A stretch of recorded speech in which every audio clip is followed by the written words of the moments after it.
Great. So now we get to card 6, and that would be the Lovers. Now, the Lovers is such a beautiful card. It's usually a man and a woman who looks exceptionally in love, and in most cases, that's not what the card means.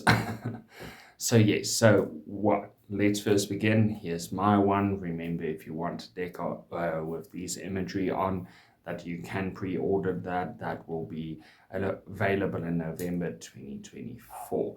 Now let's dig in. When we start looking at the Lovers, the key words is love, yes, but it's also fulfillment, choice, surrender, and then union.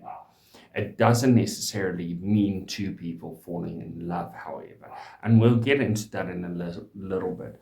But when we look at the original description, it's a man and a woman beneath an angelic figure, thought to be Gabriel, or a winged cupid with its arrow poised to shoot, So sometimes there's a tree, and within the tree there will be a serpent that appears on the scene, hearkening that this entire card is more the Adam and Eve story.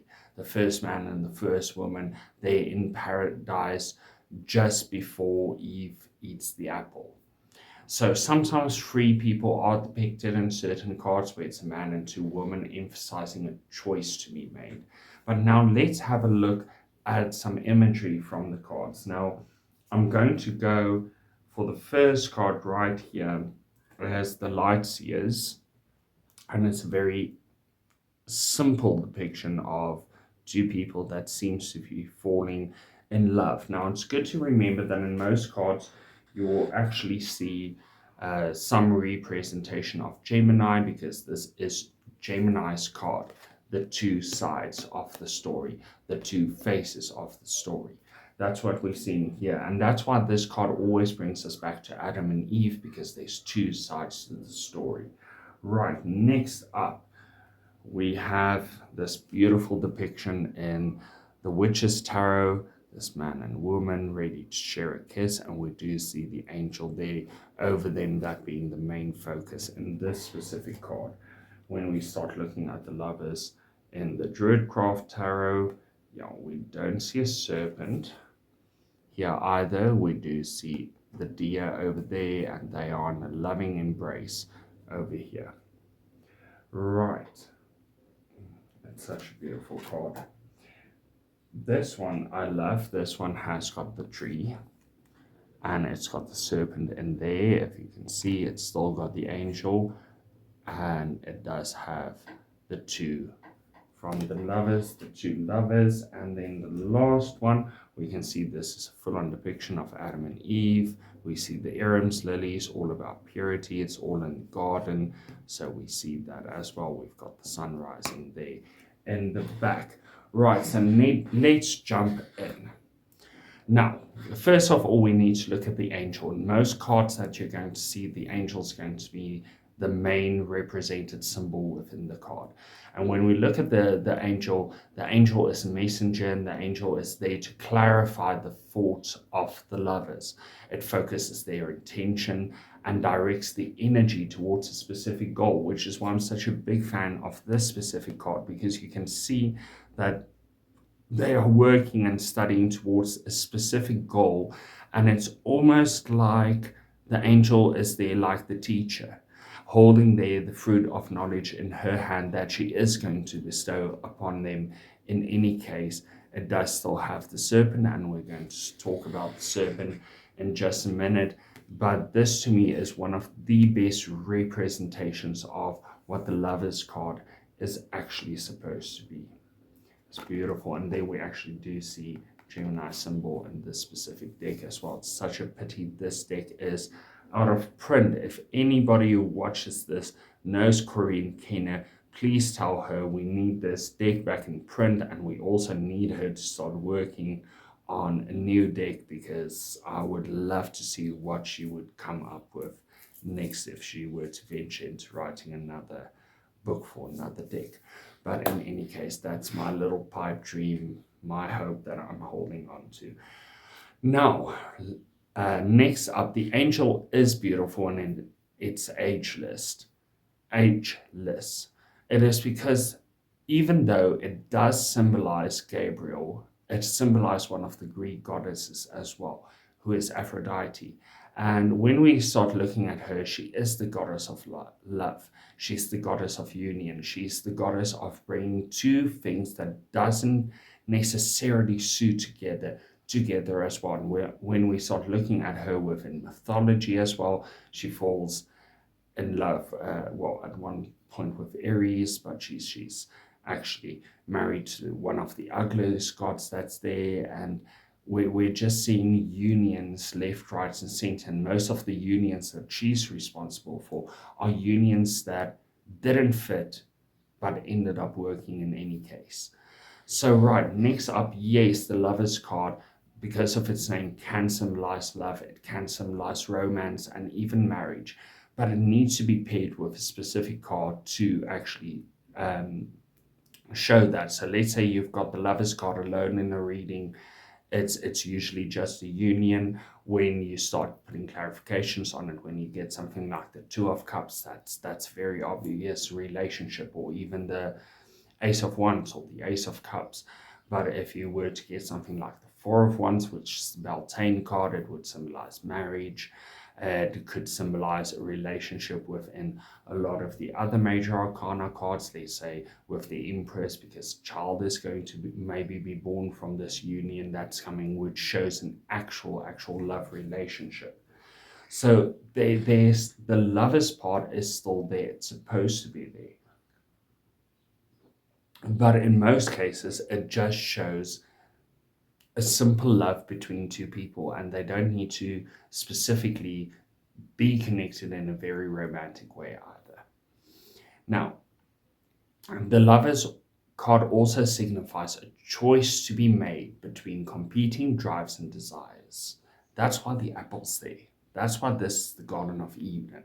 The young lovers in the image illustrate the twin principles of action and reaction, the yin and the yang, and the give and the take. And this is who the lovers actually are at the very base, at the very foundation of this card. When we start looking at them, the apples presented to them, one will take the action and eat it, and the other one will have a reaction because of it.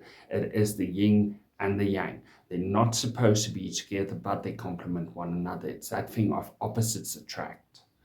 And it's a constant give and take between these two. So when we're looking at a union born from the Lovers card, whether that be an actual relationship, whether that be a project, a situation, a business, anything that you can think of, if this card falls out, there's more than one element that's working together here to make it work, or it needs a second element to make it work. And the thing is it's not going to be the same element. It's going to be a little bit of a different one. It's almost going to be an opposite one. It needs to look like it doesn't fit. It needs to be the one that bites that apple, where the other one goes like, no, let's kind of stay very Hierophant-like in the way that we are. So we're seeing Adam in here, so to speak, being very much the one that remains the traditional one. He follows the Hierophant, and now we've got Eve coming in, and she goes like, well, I'm eating that apple. I'm eating that apple. I want more. I want us to explore more. There needs to be more than just this garden. If we unite, if we stand together, we can have so much more.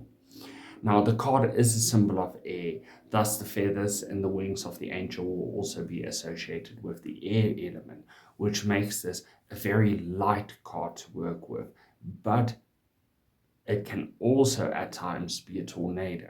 And that's something that we need to remember as well.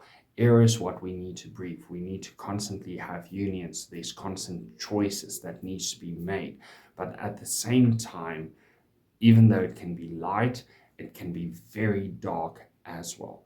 It looks like a very light card to work with. In most cases it is, but when the storm of this card sets in, it can also show that this union needs to be broken apart. This union isn't working. This union is destroying everything because the two might be too similar, too close together, or too opposite, which can also be a thing, and the two are actually working against one another. So we need to look at the entire Adam and Eve tale and also say, well, there's places where Eve is very much working against Adam and vice versa, and sometimes they're working together. So we need to take all of those symbols and elements into consideration when working with this card. Now, there's usually a tree. It is the forbidden fruit that symbolizes wisdom, symbolizes knowledge. So this is a card of gaining more knowledge. This card is always about knowledge, no matter what. It says that there's a lot of knowledge that's right there. It's knowledge that you might have been made aware that you maybe don't need or shouldn't have, but in actual fact, this is a card that calls you and says, well, maybe more information is needed. Maybe you shouldn't listen to everybody just saying everything is sunshine and daisies, because not everything is. And that's the other thing about the Lovers, is when we see most couples on the outside, they're holding hands, everything's perfect. We don't know what goes on behind closed doors. And usually we have this instinctive thing of, I'm not going to ask questions, I'm not going to butt in because it's not my business. That's forbidden knowledge, it's forbidden wisdom. But this card, when you do get it, it is a call to have a look at that wisdom, to have a look at that knowledge, that almost forbidden knowledge, because there's something there that you might need to know about. Lastly, within this card, we need to talk about the serpent that's in the branches of most of these cards. And even on my one, you'll see that the serpent is very much on the foreground of my personal deck that I've designed. And what it is symbolizing the whisper of temptation. But it's got a secondary meaning, and we'll get to that now. But that whisper of temptation, the thing is temptation is the thing that also gets us to be inspired enough to do certain things that we might be scared to do. So it's not always a bad thing. But we also need to remember that these words of temptation can lead us to become the Gemini, the twins, and it becomes you become two-faced. So when the snake is at the core of this reading, it becomes very two-faced. So be very careful of that. Otherwise, if it's not the snake's face but the snake's body that you are very much concentrating on, then that would represent the flow of Kundalini energy coming from the bottom, the root chakra, all the way up to the crown chakra, a higher understanding by bringing things together. So it's also the Kundalini works in two, wrapping around the chakras, bringing them all together as one, but that's a bit more in the healing aspect of this card. Well, yes, so that's my 2 cents on the Lovers, and we're going to be back with the next card just now. Bye.